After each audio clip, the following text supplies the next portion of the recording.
welcome to the Knee Slappin' K-Pop podcast for our special Eurovision episode. Yes, yes. I'm Sammy. I have Kayla with me. Hello, hello.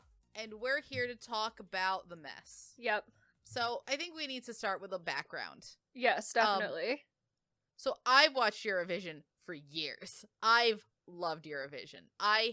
It's my favorite week of the year every year. It's so fun. I live, I love, I thrive.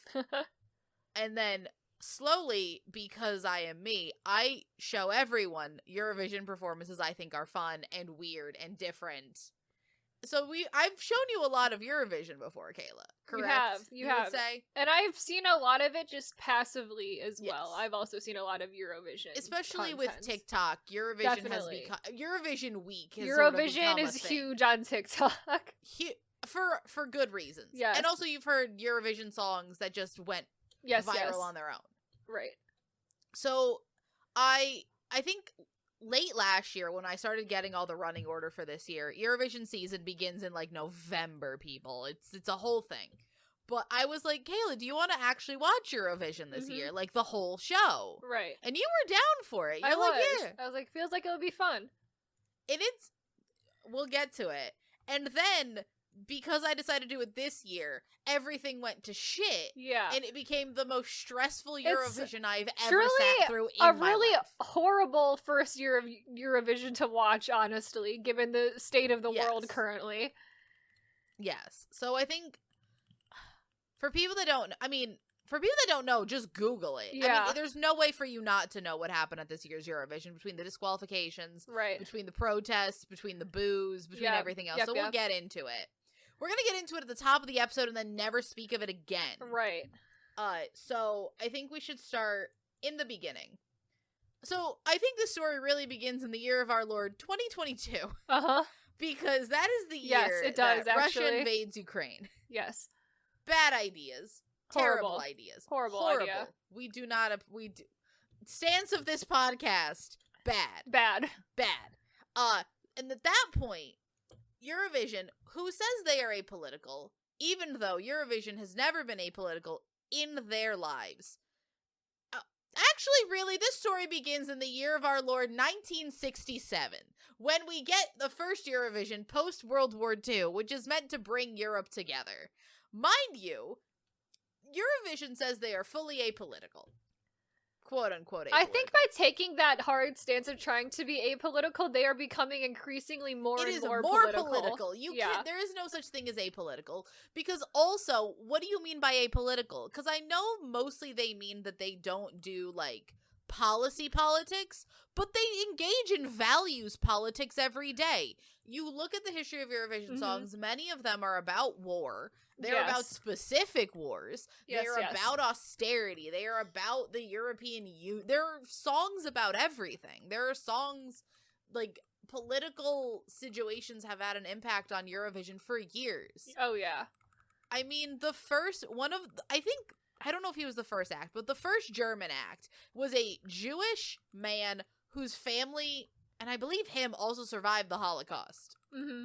That in itself is a political, like, everything, like, even a song about peace is in theory a political statement.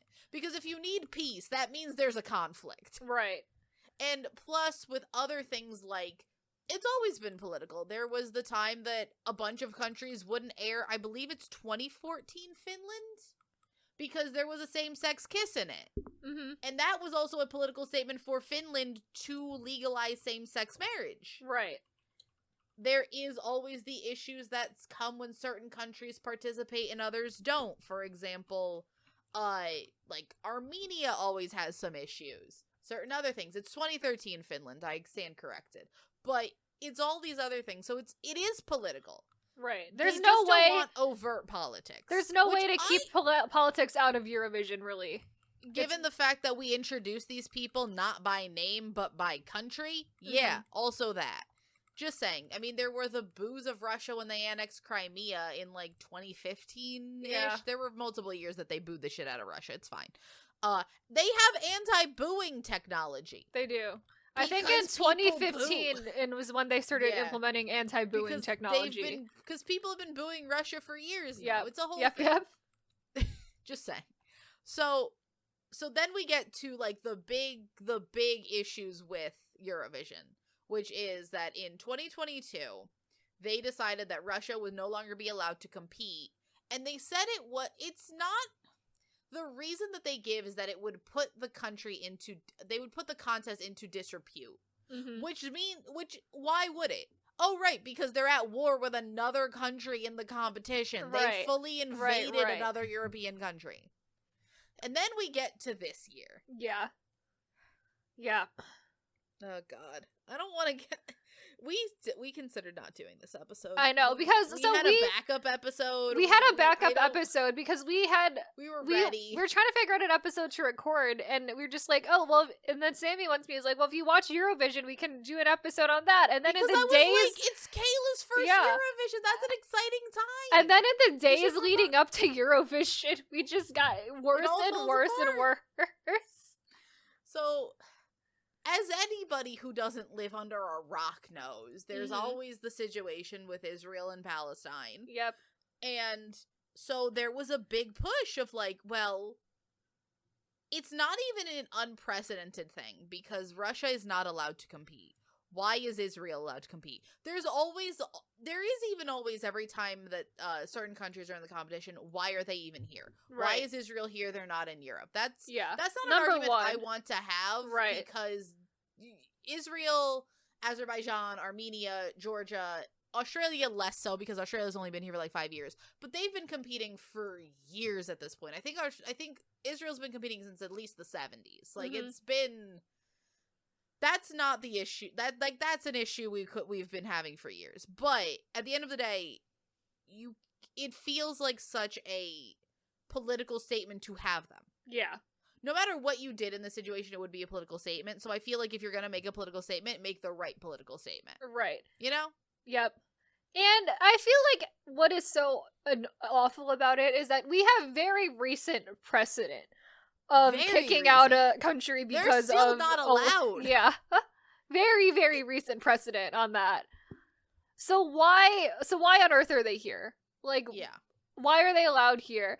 And why are they allowed to be here and be actively antagonistic to everybody else in the competition? We'll get to the actively antagonistic bit, but to start this off, there were a bunch of people just being like, why are they here? No, we don't want them here. It's going to just make... that will be the thing about this Eurovision if you allow Israel to compete. And guess what? It was. It was. But allowed it.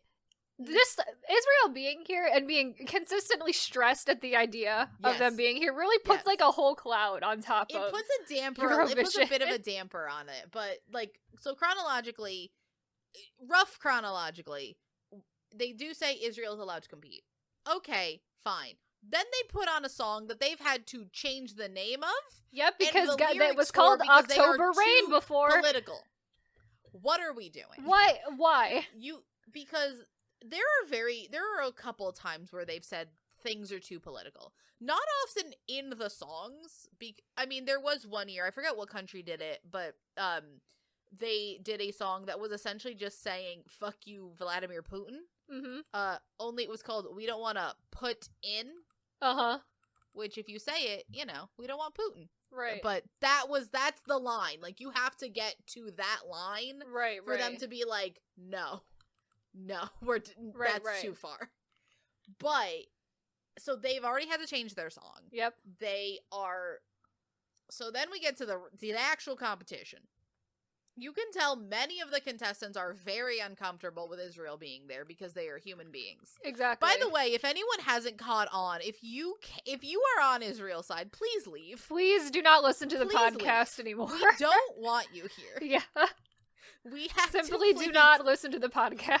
Please don't leave a comment. No. I will delete it. Honest to God, I don't delete any of our comments. We have fucking spam comments. Yeah. I will delete your Zionist comment. Yes. Not allowed here at all. Not allowed here. We're done. We don't run a big enough podcast for free speech. We this do not. Is our time.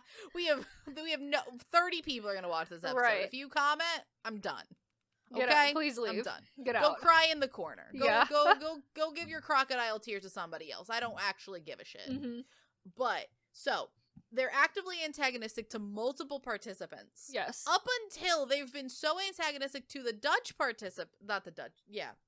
to the participant from the Netherlands that they get him disqualified. Yep. And the big issue was we did not know what was happening for the longest time. No. So we get through the semis.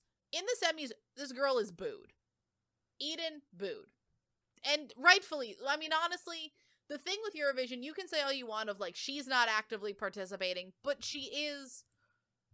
Anytime you're at Eurovision, both the good and the bad part of it is you are representing your country. Mm-hmm. You get that stage, you are allowed to do what you want, you get those 3 minutes to do your performance, but at the end of the day, most of the time people are going to remember you by country name than by your real name.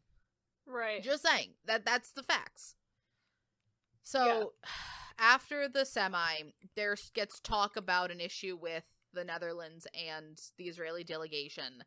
And then at some point, someone was saying that, like, a reporter made a comment about his dead parents. Yep. Which, if you did, and it comes out later, everyone assumed that he had hit somebody. Comes out later, it was a threatening gesture, which I don't know what that means. Right. But honestly, if you make a joke about someone's dead parents, they should have hit you harder. And it was also, he had requested to not be recorded, and the reporter had continued to follow him and record him. And that apparently, rumor is, continued to be an issue with multiple other people. Yes. Including, like, what is her name? Bambi? Like, Marine from Greece, Bambi Thug from, Ireland, and Nemo from Switzerland all apparently had the same issue with that same delegation. Oh, yeah. And I don't know why we are disqualifying someone for doing nothing. Right. And keeping a delegation, because, okay, sure, she didn't do anything, but that is a delegation. Right. That is a group of people all representing the same country. I don't think that they should all be immune from criticism here. No. Because from what I have heard as well, she's also apparently very, like, actively, like, pro-IDF as well. Yes. It just feels very... You made a stance and now you're going to double down on it. Yeah. Forever. Yep. So, we're not going to talk about Eden's song. No, I'm just not going to. We'll simply not acknowledge it happened. Yeah. I'm going to refuse to give it the time of day. Yep. Okay? But I do want to talk, before we go on, I don't have much to say about the non-qualified countries. They are kind of what I expect from not qualified countries. They're fine. They're good. They're not terrible, but they're fine. They're not super interesting. I want to talk about Europop before we go on. I want to talk about we Jost. must talk about Europapa. I think that this being the song that gets disqualified is truly heartbreaking to me. It is. Because of what the song is about, who he is as a person, because everything I see about him, he is just seems to be the sweetest person imaginable. I know. That song is maybe the most infectious of the whole contest. Like, the song is in Dutch. Yes. The song is just not in English, and I think I know most of it. Yeah. Just so much fun. I love him. He's amazing. He's got great stage presence. There's something about because we had, and we'll get to it, we had a lot of kind of weird songs. We did. It was a year full of weird songs this year. This one is the one that sort of like roasted, and all of them are good enough that in other years they would have been. There's always a weird song at Eurovision that rises to the top. This, I think that in any other year, any of these could have been the weird song that everybody adored. Right. But this year, I think everyone really gravitated to Europapa because it's also just... It's a song about bringing Europe together, which is what this contest is about. Right, exactly. And we're here just... I feel so sad. I'm very upset. It almost feels... And it's like the disqualification of him in that song in particular does feel like... You've done this, and this could be the downfall of Eurovision now. Between the actual protests that were going on outside of, because there were protests going on at all points in this. Semis, also finals, that Swedish Palestinian singer who got yelled at for... Oh, yeah. So, So I love that. For wearing, I wasn't gonna talk about the semis because essentially it's the same performance as the finale. But so Right. Eric Saad, who represented Sweden, I believe 2010, 2011, did really well. I think he did pretty well. It's actually one of my favorite songs of that contest. Mm-hmm. But he is just Swedish Palestinian. He wasn't even wearing a keffiyeh, like, I wouldn't say outwardly, but like it was on just like his wrist. Statement yeah, of it. yeah. It was just around his wrist. Mm-hmm. That is not. I understand that there like tensions are high, right? But if you're yelling at a Palestinian man for wearing a scarf from his own culture, given to him by his father, it almost feels like a hate crime in a way. Like, it feels so pointed that we are just making excuse after excuse and just. Because the EBU came out immediately as like, we're disappointed this was a political message. I'm like, the man literally just stand there and sang his little popular song like a little dancing monkey that the EBU wants them all to be, and just had a scarf on. If that offends you, maybe that's maybe a scarf offends you, right? Like if a scarf that is not. Because, like, it's a keffiyeh. It's a cultural symbol that's been going on for years. It's not a fucking swastika. Right. What are we doing that this offends you? We have fully, like, lost the plot of what, like, Eurovision is meant to be. I mean, between this and, like, college campuses, I feel like everyone's lost the plot. I know. And but clearly, we're not getting into clearly we cannot count on the general public to do what is necessary. But I would always recommend everybody go watch the Europop, both the video and the first semifinal. It was a wonderful performance. It's so infectious. The people are loving it. The people are having so much fun. The people love Europapa. I love Europapa. Europapa, even before all this situation, Europapa was one of my favorites of the year. But, okay, so we're gonna go through the rest of these essentially we're going up the leaderboard. And we'll talk about the performance, we'll talk about the points. But before we get into that, Kayla, we're gonna, now that we got that section out of the way. Right. What do you think of Eurovision as a show? It's fun. It does remind me a lot of a survival show finale. It's very similar in vibe to that. It does remind you of Produce. It does. A little bit. It's got Produce vibes because it does take like an insanely long amount of time, and also like the filler and the like doling out of points really is much longer than it needs to be. Because the one thing, because I've shown you, because I was like, she's gonna get the part where we're just trying to fly through these performances. Right. The bit that I'm curious about is like, what is the filler? What do we do at all of this time? The filler is questionable every year. And the filler, the thing with the filler, it's about an hour, I would say, of filler, just so that they can get through a bunch of other stuff. You see the performances you see a recap for like 3 times. And then it's like usually one musical guest, and then there's just filler. And every year I forget what it is. Because it's just, my eyes glaze Truly over. nothing. That's when you go get a snack. It happened yesterday, and I don't remember it. Like, we brought out fake ABBA as part of it. Fucking weird ass hologram ABBA that makes me uncomfortable. I really didn't like that. But I did like ABBA just kept getting brought up because of course all the time. I do love that even though ABBA kept getting brought up, ABBA will never reunite. Never. So none of them were there. No. ABBA refuses to be in the same room. Nope. They're like, I'm done. No. But yeah, so then you have the filler, and then you have the most stressful part of your life. Yes. Which you felt it. It was real stressful. The vote reveal. Yeah. It's an hour of your life that I think takes terrible. Off like 6 months off the end. Because before this, it was less stressful. Originally, the way that they would do voting was it was only one set. So it would be a combined jury and public vote from each country. So you would and I think they switched it because you could very easily, many years, see who would win about 10 countries out from the end. So it used to do that, and then they're like, we're gonna make it more dramatic. Right, We're gonna separate it, and that made it so much worse. It was a lot, yeah. It was a lot of stress. It was. But overall, was it enjoyable? It was very fun. I really did like it.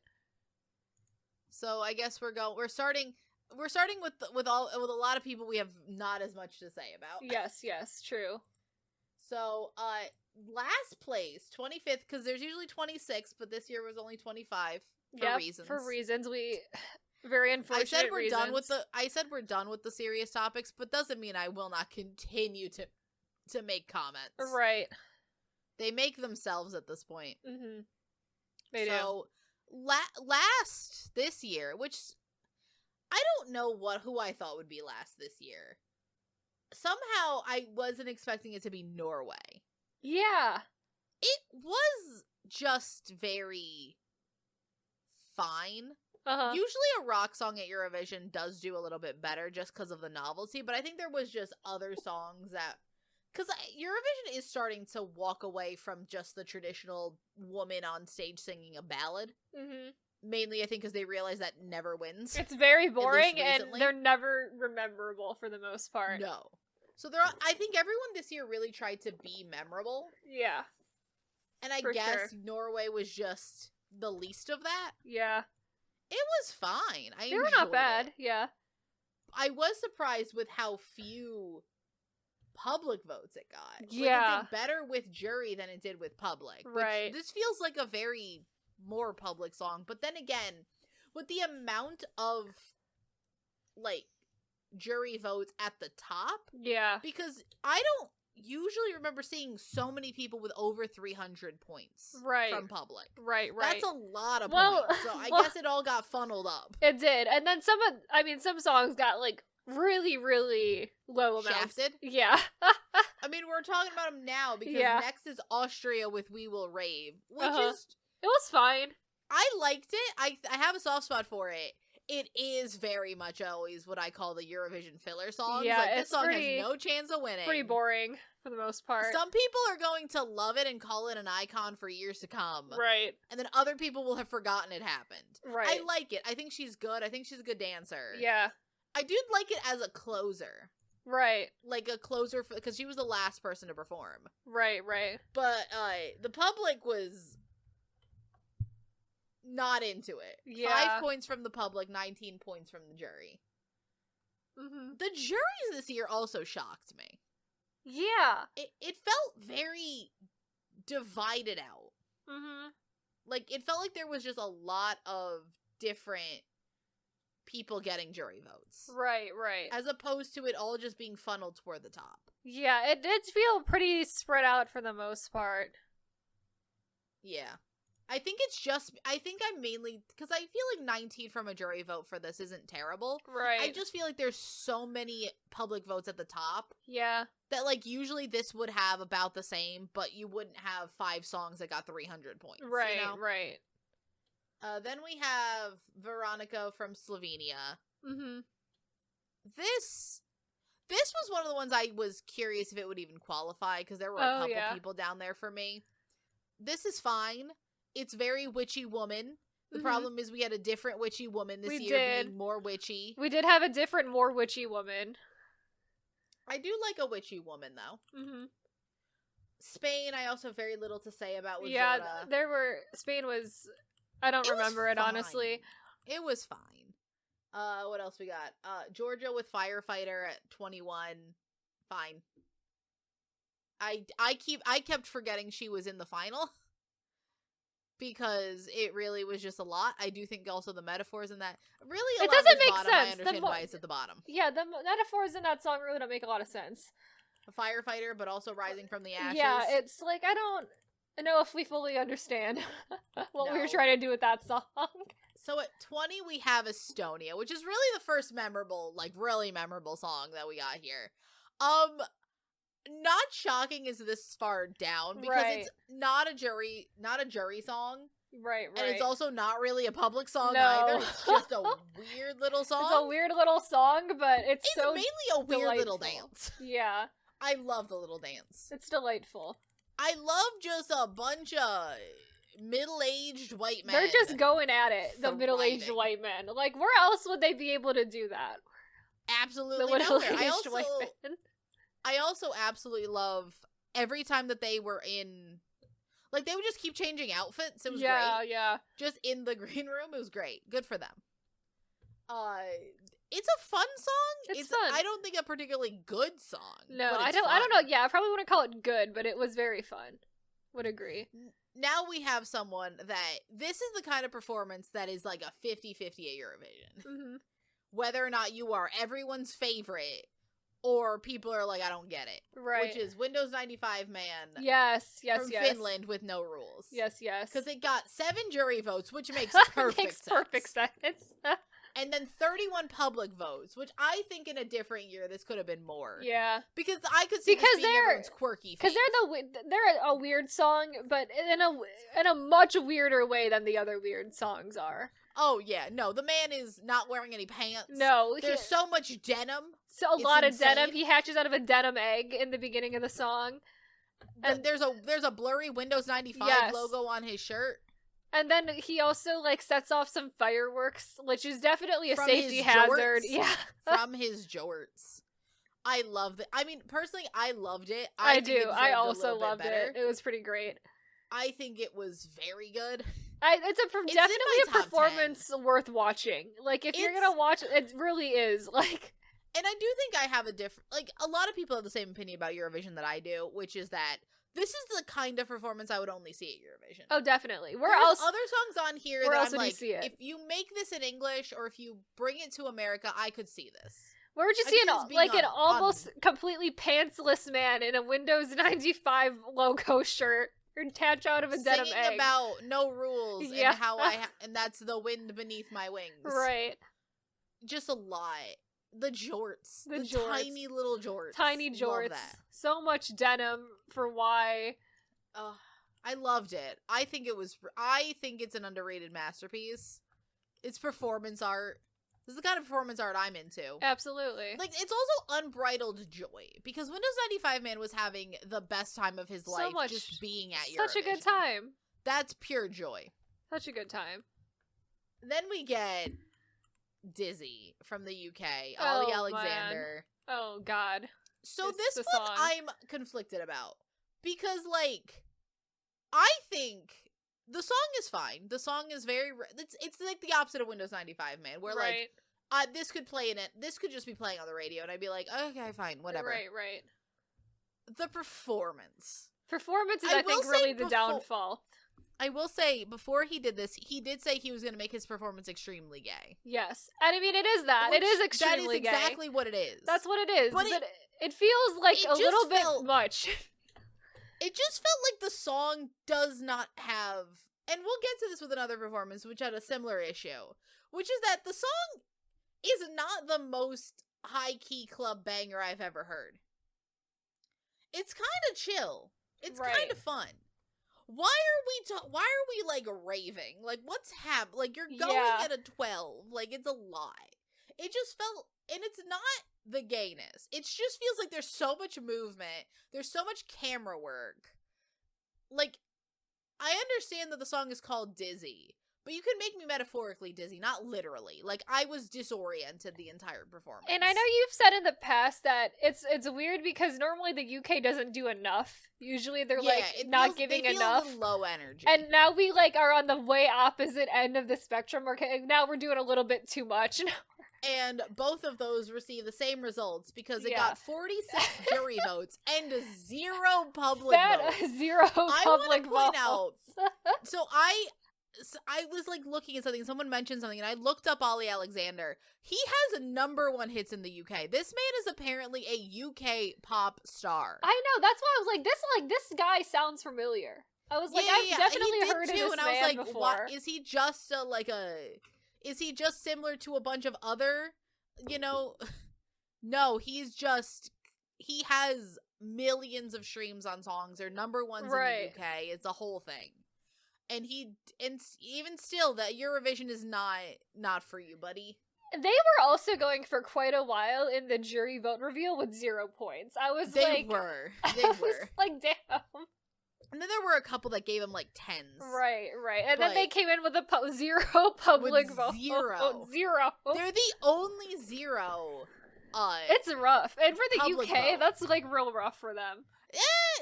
The UK often, many a time, will get a nil point. Like a 0 from both. Yikes. So, like, this is not a terrible result for the UK. It's like they tried to, like, overcorrect for usually giving nothing. I mean, the thing is, they did super well with Spaceman in, like, 2022. Mm-hmm. That came second. And then it's just been... I don't know. Nothing. I like this in theory. I like them actually trying at Eurovision. Right. I do appreciate that they tried to give something. Like, I do think that they deserved more than 0. Yes, and I would so much rather prefer to see songs like that than the boring stuff they've done in the past. Like this, if they're gonna go like too far in one direction, I'd rather it be this. Yeah. Keep this.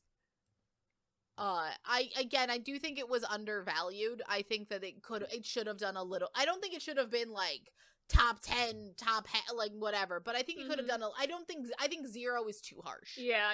From the people. Definitely. But I guess the people just were throwing votes at the same 5 songs. So like that's also partially the issue. Mm-hmm. Next we have Serbia. It's fine. Yeah, it did continue to be the issue of women standing on rock. We had 3 of those this year. It was a lot of women standing on a rock, yeah.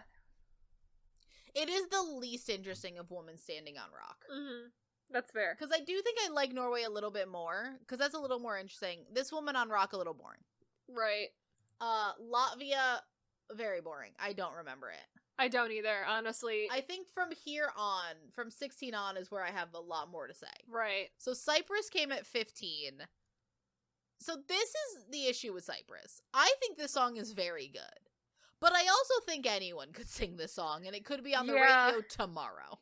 And it's like, the thing is, it's not what I come to Eurovision for. It's a very typical Cyprus song for Eurovision, for sure. Especially for the last couple of years. Yes, and a lot of countries went definitely went the Cyprus route of song this year. Like, there were multiple songs that sounded like this. I would say it is maybe my favorite of those. Right. Because it's just a full package. Mm-hmm. But this could also just be given to the next American pop girly, like your Tate McRae or your Sabrina Carpenter type of situation. Yeah, definitely. And it would still be the same song. Right. And like, I like that for Eurovision. I don't think everyone needs to be Windows 95 Man or Bambi Thug. Right. But, and these are good things to have. Like, it's very Chanel inspired, very Fuego inspired, very all of that other stuff. Yeah. And I'm into it. And I like it. And she has better stage presence than other people trying to do this. She's very confident, and I do like that. Yeah. It just... When you get this sound every year, I can't help but compare it to other songs from the same country that keep doing it. Right. And I don't think anyone beats Fuego. I don't think so. I think that was really the peak. That song is a Eurovision legend. I know. At this point. All right, who's next? At 14, we got Lithuania. I also barely. Which one? I don't remember. That song had to grow on me a little bit. I had to have it performed to me a couple times because it's good. It's very dark. Like, you can't see shit. It's all in the red light. You remember the red lighting and all that other stuff? Okay. Yep. Yeah. I like it. He has a good voice. It just isn't my favorite. We have Luxembourg back after like 30 years. Good for them. You can tell this girl is very young. And that is my issue with this song. Very young. You can tell this girl is young, and you can tell she doesn't... I like the song, and I love everything in theory. I just think that she needed a little more stage presence. Yeah. Because the song is very much about her confidence. I do like the song. I think the song is very good. I like the song. Yeah. But she is very... There's a lot of young people. There's a lot of young people. Usually, yeah. That or you send grandma. Right, literally. Right. It's better like you get like the quirky middle-aged man situation. Middle-aged men. We love them too. Eurovision for all ages. Right. Grandma, middle-aged men, all of it. Now we have one that I don't understand. How the hell did Germany end up in 12th place with the most nothing song? Absolutely nothing song. Like, giving me nothing at all. Nothing. It gave nothing. It is a Post Malone looking ass man singing so with a literal dumpster on fire. Literally the most nothing burger song ever. Is it so inoffensive that they just gave it maybe points? I'm like, because maybe, yeah, I guess if people don't like the weird shit. 99 jury points and 18 public points. I don't understand. It's just, how did it get so more public points than Dizzy? Right? Honestly, this is my least favorite song of the whole contest. It's so nothing. It's giving nothing. Because, like, there's categories of Eurovision songs. Like, you got your quirky songs. You have your, like, bangers. You have your, like, women singing ballads. Right. This is my least favorite because, one, vocally it's not super impressive. No. Stage presence is not impressive. It's not fun. It's nothing. And I just think that it's pointless. It's like a super generic man singing super generic song. Like, it's really and there's nothing going on. Because the thing with Eurovision is, like, what grabs me is either a great banger of a song, right, or like a cultural song is cultural song number one. I love that. Or like something love a cultural song in fascinating Eurovision. Or interesting or different, something that I could only see in Eurovision. Right. I could see this at any I could see this anywhere. Right. Literally anywhere. Radio. Honestly, I don't even know if this would be played on the radio. It's so generic. Right. I don't know. I just feel like Germany don't know. The problem is this is Germany's best result in years. That's sad for them. That's real sad for them. Next we get our Gen Z queen. Oh, I love her. Love a Gen Z queen. I love her too. So at 11 we got Marina from Greece. I really like this song too. It's a very Greece song for sure, but I really like it. It is very, but that's like the cultural thing I like. Yes, absolutely. It's Greek. Mm-hmm. You can't give this. A lot of people was calling her a Rosalia ripoff, and I don't agree. I don't agree. Yeah, I also don't think that's true. Also, I can see where they're coming from in that it's like someone bringing cultural elements, but I'm like, yeah, that's not. She's Greek. Right. Why can't she use exactly. her heritage? Like, what's wrong she's Greek and this is Eurovision. Like, what do you want? She's Greek, it's Eurovision, and she's a Gen Z kid. Right. What did you want her to do? Exactly. This is just really fun. I think this girl has impeccable stage presence because, like, I think the song she's really is good. Weird. The song is not conventional. Right. It has weird parts to it. Right. But she has such good stage presence. She makes the whole thing work. She's really good. She's super engaging with the camera. Definitely. Like, I love her face. She's great. The video's also real weird. Just going through Greece. Yeah, it's a good time. Also, like, her outfit confuses the hell out of me. I don't know if I love it or I hate it. Right, that outfit's... I know. I do think I like it. I do think I've come to being like, this is amazing for her and this song. Because she looks great in the outfit. It's a little bit weird, but she looks great. I love her. I loved her this whole Eurovision season. Yeah, she's great. Her, like, the Gen Z contingent of Eurovision was pretty great to watch. Between her and Nemo. And honestly, her and Jose were also having a good time. She hung out with Baby Lasagna for a little bit. Mm-hmm. Her and the Armenian girl were, like, thriving. Yes. Like, the Gen Z contingent of Eurovision was really holding it together. I don't know if Baby Lasagna counts, because Baby Lasagna is our age. He's a little bit too old. He's he's a younger millennial Baby Lasagna. Maybe, I don't know what we count. But I do love it. Even with Portugal was also up there. They were also, and this is the thing I love about Eurovision, which I think you don't get unless you watch the voting, which you saw yesterday, which is that people at Eurovision are just so supportive. They are. They really are. And here's the other thing, and this is something I should send you these TikToks that I've been seeing all over, because they also do a bunch, you have to watch when other people are performing, just because they're all sitting at that big box situation where they are for their results. They're dancing, they're living their best lives, they're just so happy to be there.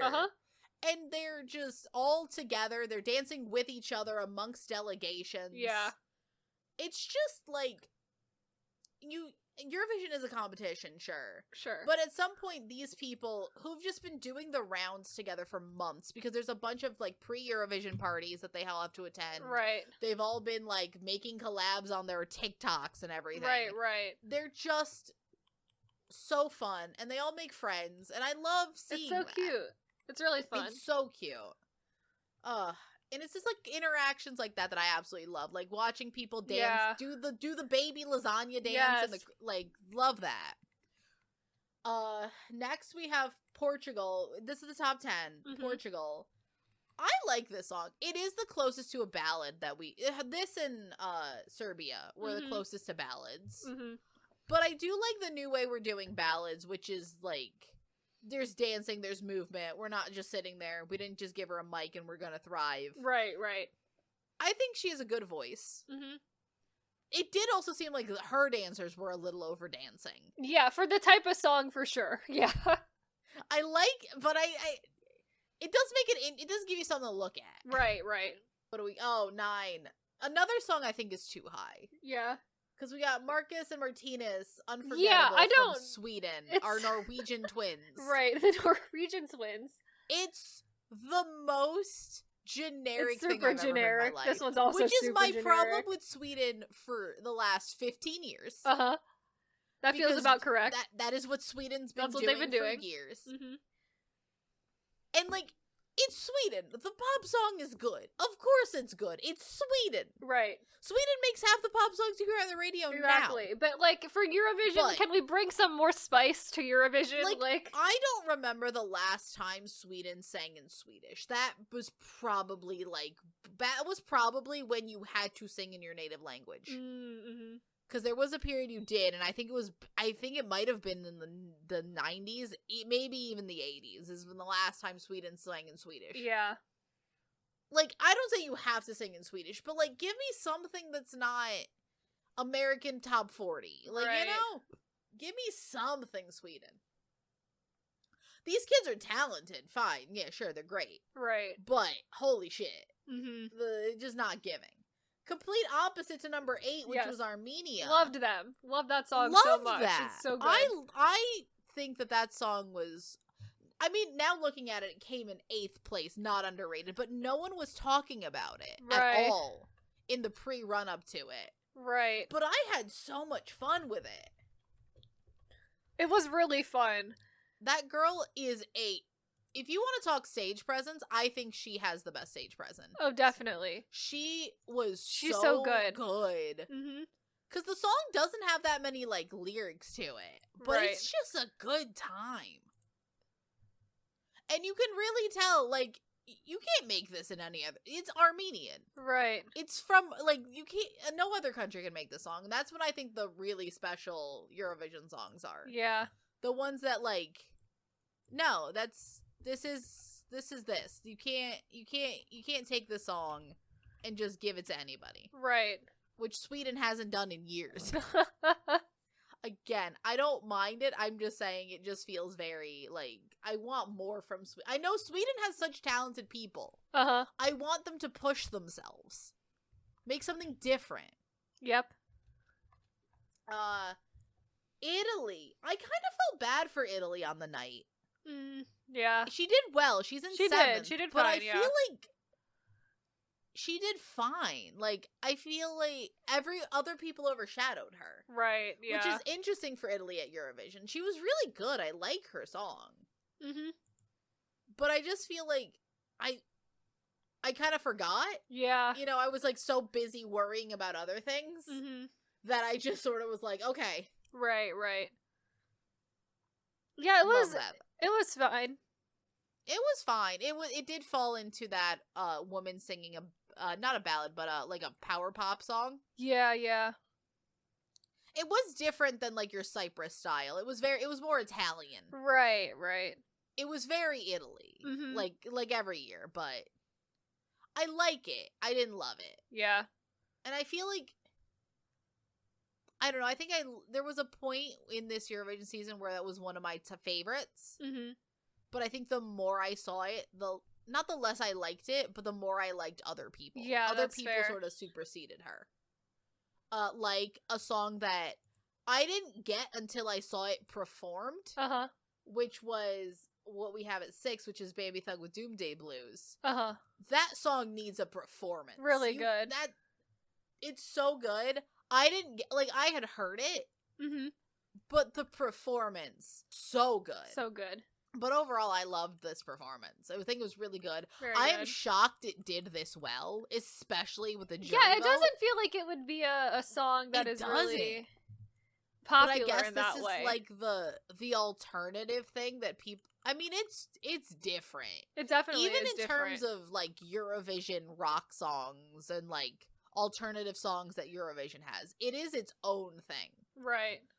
We don't talk about number 5 or moving on. Number 4, France. I think the only traditional ballad. Yeah. In this whole competition. It's very France. Like, it's so French. Like, it's what France puts out every year. It's what they do. Is they be as the French way is to be as French as possible. I did think.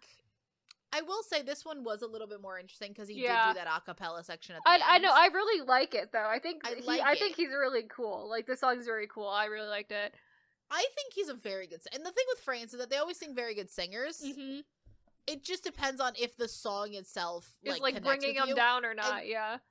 And some of them I think they're all so French. Yeah. Like, I don't know how to tell you how I feel about them in terms of just vibes. Right. Because the vibe is French. Like, the vibe is France. Yeah. But like, I don't know how this is like voila also so French. So French. I don't know, like, fundamentally, I don't have the words to describe to you why these are different songs to me. Right. And why I prefer this one to voila. Right. And why I prefer voila to the one from last year. But I forget the one from last year's name. But all of those are such different, like, they're all French. Right. The genre is France. The France genre is France. The genre is France. Yes. But it just felt different. This one, I think, has better vibes. Definitely. There's just different vibes. The vibes are definitely different. I think this one just has I think better it's vibes like when the French, the vibe being French is like when there's emotion in there. I feel like it's better. I think he has a very good grasp on just the emotion of the song. It felt very, very moving that way. Yes, it did. Came in third, Ukraine. Truly our saving grace. Yes, very much. But they're fine. It's okay. It's solidly religious. Okay. It's very religious for some reason. And it's not in its lyrics. It's not, just the vibes but of religion. It just feels religious for some reason. I think it's great singers. Yes. I think that the continual prevalence of Ukrainian rap continues to be a shock to me how much it's like works. There's a lot of Ukrainian rap, but she's very good at rapping though. She's very good. And the singer Teresa and Maria, Alana and Jerry, they're both really good. And I do like it. I just think that I don't know, I just liked other things more. Yeah, it's like it's not quite really as interesting, good. I think. It's probably the main thing. And also, speaking of this show being fully apolitical, not that they don't have the right to show essentially rockets falling. Right. Or flares falling. Right. Just saying. Yeah. Just saying. I also want to point out that these two are teachers in Ukraine, and their school was bombed. Oh, no. Which is, like... I'm sorry. This is not you can't get rid of the politics from Eurovision. Like, you simply cannot. And that's partially what makes it interesting. I'm sorry. I know. It's the politics make it a thing. The politics are part of this. When politics are such like an important part of like the everyday life of literally everybody, everyone, just like existing, really, it's and not just that, but like, what do you count as politics? Right, because everything is politics. Because right now we're drawing a very bad line on what is a political statement and what is culture. Like we are not like this. Like the distinguishing mark that they've made between that this year is not good. I feel. Now we have our winner, our sweet boy, our sweetest boy. Croatia with Rimtim Tagidim. We love him. Baby Lasagna. What an icon, Baby Lasagna. that was my winner pick. Like, not winner pick as in I thought it was gonna win. Right. But my Who winner you wanted pick to as win. my favorite person since I heard it. Yeah. It's so great. good. It's a great song. It's so... And legitimately... And he's an icon as well. He's an icon. It's another song where I'm like, this could have been buried. Yeah. It's so good. But, like, certain years, this would have not been the favorite to win. Right.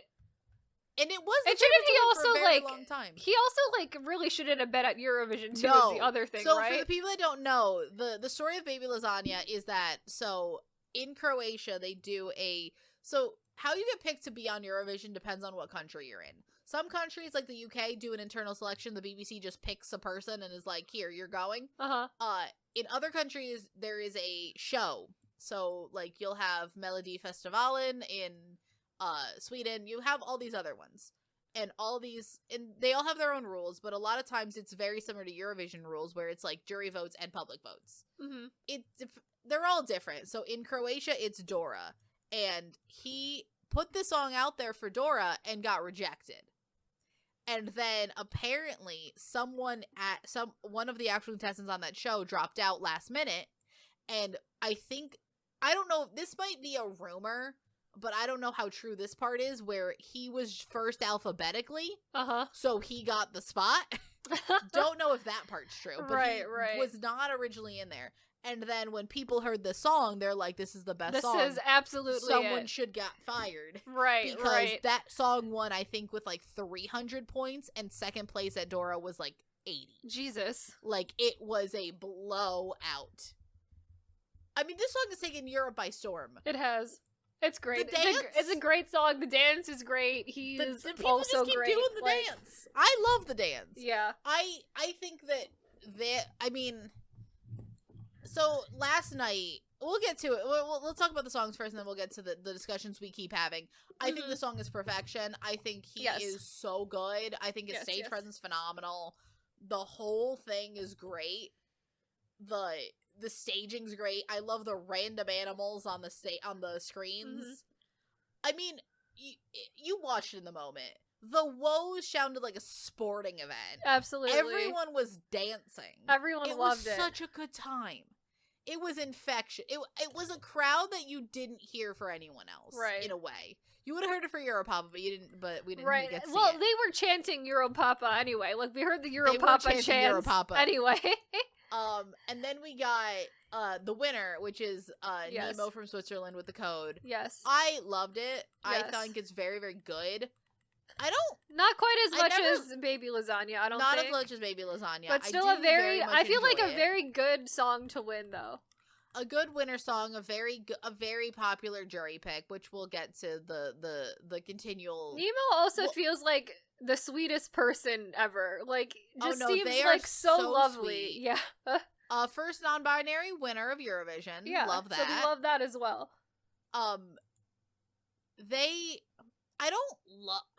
This is a personal issue. I don't love their staging.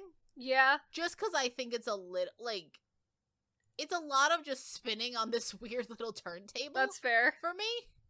But that's a me problem. I don't love the staging. But beyond that, great. He has got a good voice. It's great. We're going to... Why can't I remember the capital of Switzerland? Zurich. Or Geneva. Or Geneva, I forget which one. But I feel like Geneva would be a lot of irony that I feel like we should bring that energy to Eurovision 2025. I don't know if Geneva even has a stadium for this, but I think we should. Maybe we should do it in the same place they had those the convention. Honestly. God. It writes itself, people. It does. We need to have poetic justice in some way. But hey, think about this. We could get Celine Dion next year. We could. Last get time Switzerland won, Celine Dion won for Switzerland. So we could get Celine Dion back. We could have Celine Dion. Or it could be like this year, where they just mention Celine Dion 18 times. Could also Even though she's not Swiss. So I don't know if they could. Yeah. I don't think it'd be as much of a national pride thing. Given she's not actually Swiss. But that was that. I gotta get into a couple things about the voting. Right. So first thing, I think Martin, our lovely Eurovision, essentially the runner of Eurovision. Mm-hmm. I think he needs to possibly. I have a feeling he might resign by next year. He should. If he knows what's good for him, he should resign. Because what happens after Joost is disqualified? The Netherlands refuse. Well, because originally I think it was supposed to be Nikki Tutorials because she is from the Netherlands. But we'll get to other people that refuse to reveal the votes. But post that, the Netherlands delegation just refuses to read the votes. They're like, we are not being involved. Yeah, simply won't be involved in this anymore. So essentially they just cut to Martin over there in the corner. The man is booed. I mean, they booed him before because every Eurovision it's the thing where, hey, Martin, are we, like, he's like, yes, all the Eurovision votes are counted, it's all safe, it's all fine, you're ready to go. Right. He was booed mercilessly, Good. as he should have been. been. It's also really funny because this was the year they decided to fucking make a song about him, which I am assuming they were probably, like, that was one of the filler bits in the the hour. Yeah. And I'm like, I bet you they're so sad. They're like, what have we done? Yeah. Like, why did we this year? This why year did we of do all this years. This year? Why are we doing they decided to do it. They did a freaking tribute to Martin. Yeah. God. Oh Lord. Upsetting. Yep. That poor, because it's like it's pre-recorded. We did this weeks ago. Yeah, there's nothing they could have done about it at that point. Yeah. So mercilessly booed, and I do think he should resign deserved after the shit show that was this. The booing was deserved for sure. After the shit show that was this Eurovision, I think he should resign. Absolutely should have resigned, yeah. I think they should make him, and if he doesn't do it of his own free will, I feel like they should make forced him resign, resignation, please. Anything. The other thing is that, so Katja apparently refused to give the points from Finland. And I forget her name from last year, who was the Norwegian girl who sang Queen of the Kings. She refused to do it for Norway either. So they had to find other people to give these votes because they're like, I'm not being a part of this. Right. There were rumors that if Israel won, Loreen was just not gonna gonna refuse to go on stage. Oh yeah. Good for Loreen. Good though. Honestly good. Like, good for Loreen. Right. Because at some point in this whole thing, I do want to say this, and it's very interesting that Israel did so poorly with the jury for a song that should have been. It should have been a jury song, to be honest. Right, it definitely felt like it would have gotten a lot of jury points. points. Statements being made, but no, definitely there was a lot of countries. We also actively booed when anyone gave them points. We booed from home. Yeah. We also booed Martin from home. We did boo Martin from home, as deserved. As deserved. Then again, most people booed Martin from home. True. From every Eurovision party I've seen this year. But, otherwise, I mean, the minute that Ukraine got all their points and immediately hit to the top of the leaderboard, we're like, yes! Yes. I was like, as soon as someone else surpassed them, it was like, oh, thank God. It's all over. War is over. We can't go.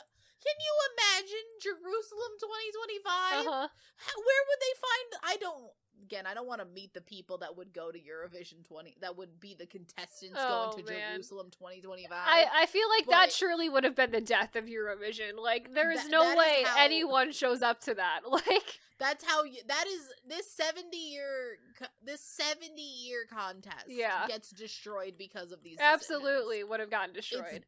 It's truly insane.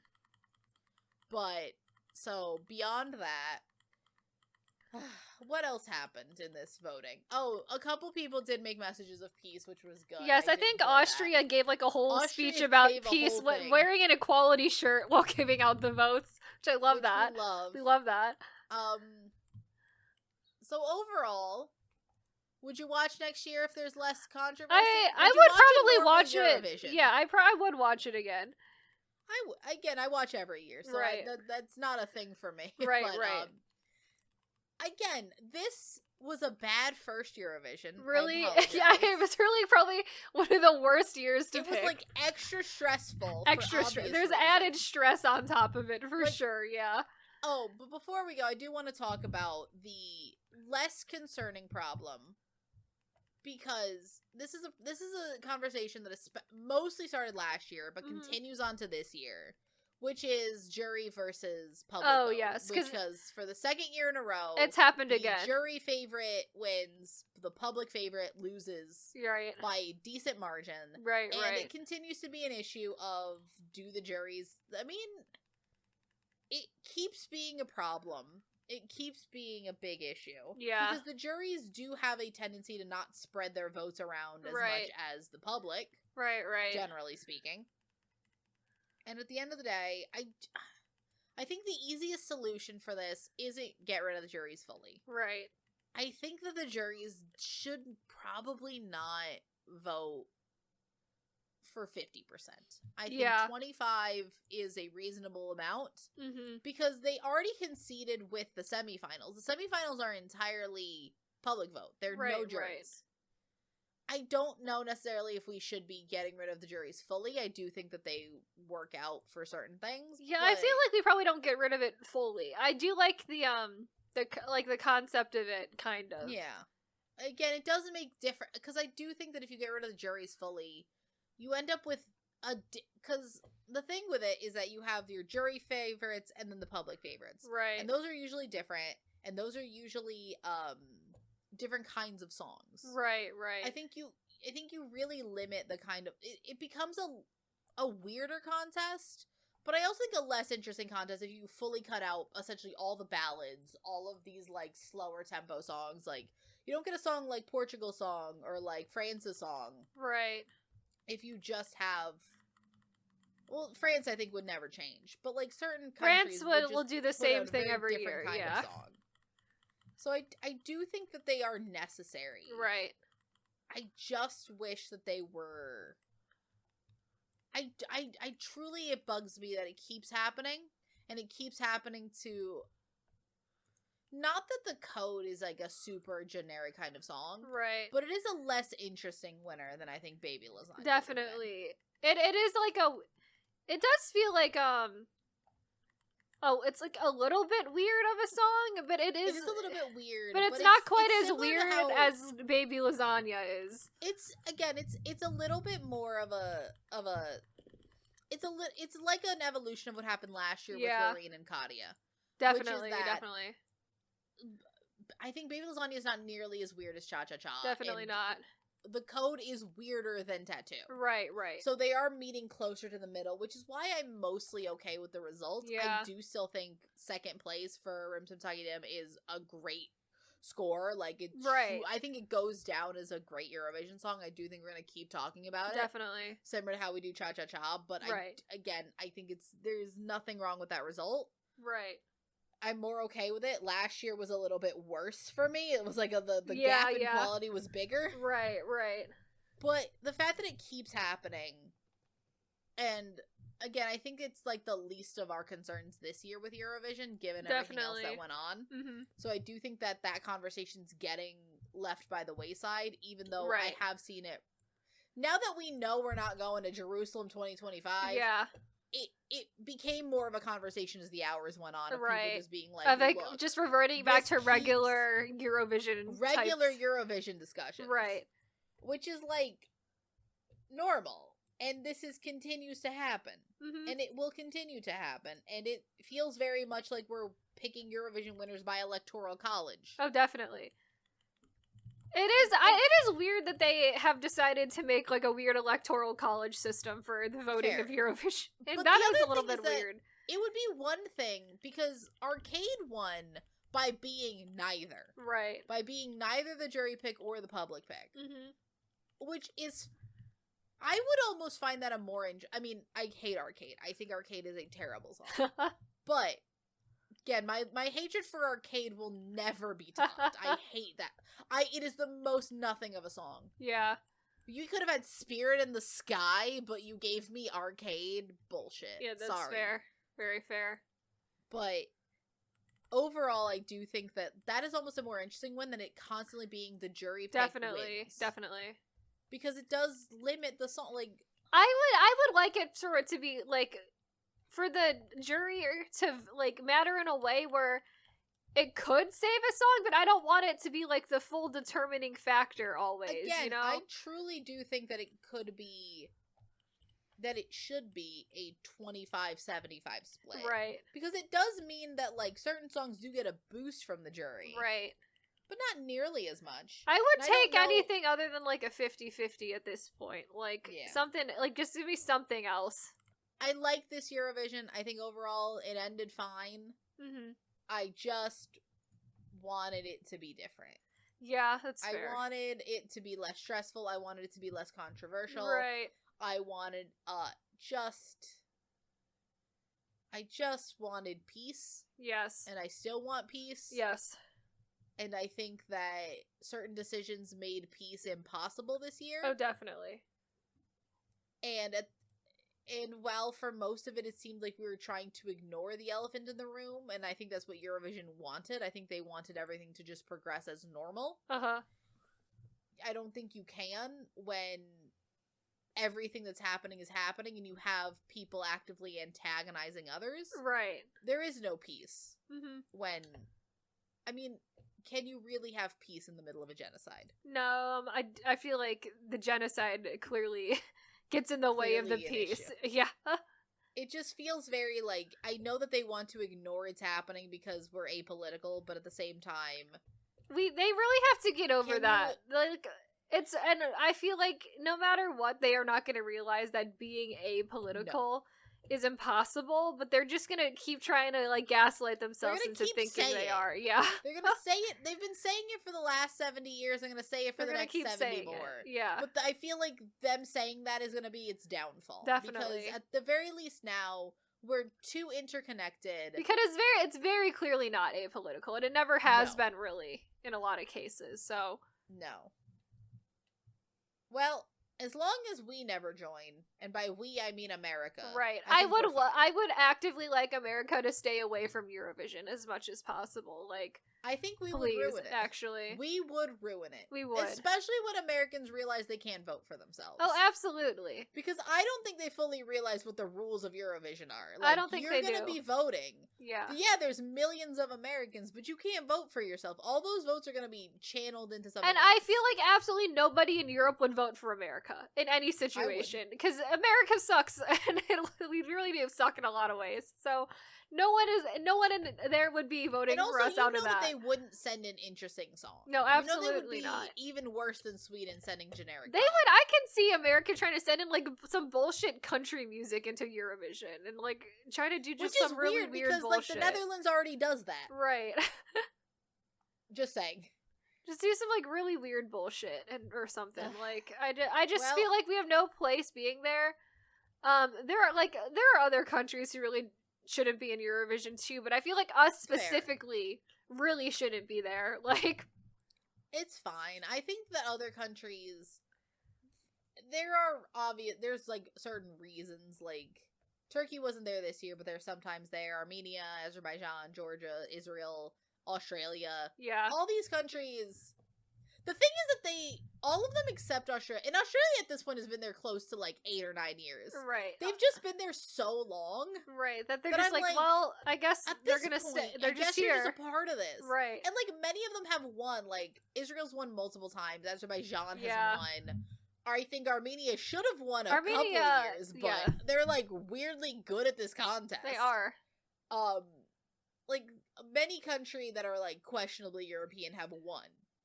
Australia came second one year. They were close. Mm-hmm. Though I don't think they would be allowed to host. I think Australia, one of their caveats is they're not allowed to host. Uh-huh. Okay. Because it would be at like 7 a.m. That's fair. Because it does have to air at night in Europe. Mm-hmm.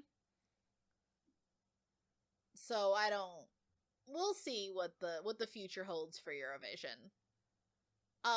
I was very close to not watching this year. Yeah, for many a reason. Oh, yeah. but at some point I would just like, let me just go for it this year. I donated some Palestinian charities to make me feel better. I'll put a Palestinian charity in the description of this episode. In the description, please? Please donate. I've been donating to the PCRF, the Palestinian Children Relief Fund, so I'll put that one in there.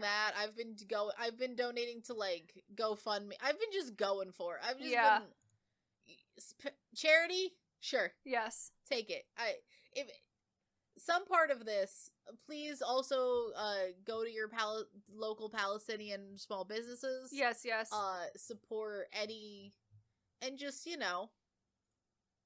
also support. I've also been giving a bunch of money to the bail funds for many of the college campuses. Yes. Those also a great organization. Lots of ways to help, really. Lots of ways to help. Even if you're just like sharing stuff on social media, if you don't have a lot of money, that is also if you don't have disposable income, right? Like that's another great way to help. Just stand with justice and peace. Yes. God, I can't believe we have to. I know, it's like really, why is the world in the state that it is right now? And yet here we are, but thanks everybody if you made it this far. Yep. And what a year of Eurovision that was. What a year of Eurovision has been. Support all these artists. Yes, definitely. Beyond Eurovision, that's the other thing about this, is that like a lot of them have the Eurovision support and then just no one ever sees them. Right. Their next song does nothing. So if you like any of these people, follow them beyond Eurovision. Exactly. They're great. And I guess that's us for us this year. Yep, so we are available on all major podcasting platforms like Apple Podcasts and Spotify. We also have really a YouTube channel that we put all of our episodes on and clip videos. Sometimes occasionally Sammy might be making I'm working on a Eurovision related one, so that's very fun. And always we are becoming increasingly less a K-pop podcast, as is clear by now, but other than that, we will see you guys in the next episode. Road to Kingdom 2's coming. Yeah, oh yeah, we do have something's coming soon. Yep. Yep. Alright. But we'll see you guys in the next episode. Bye! Bye!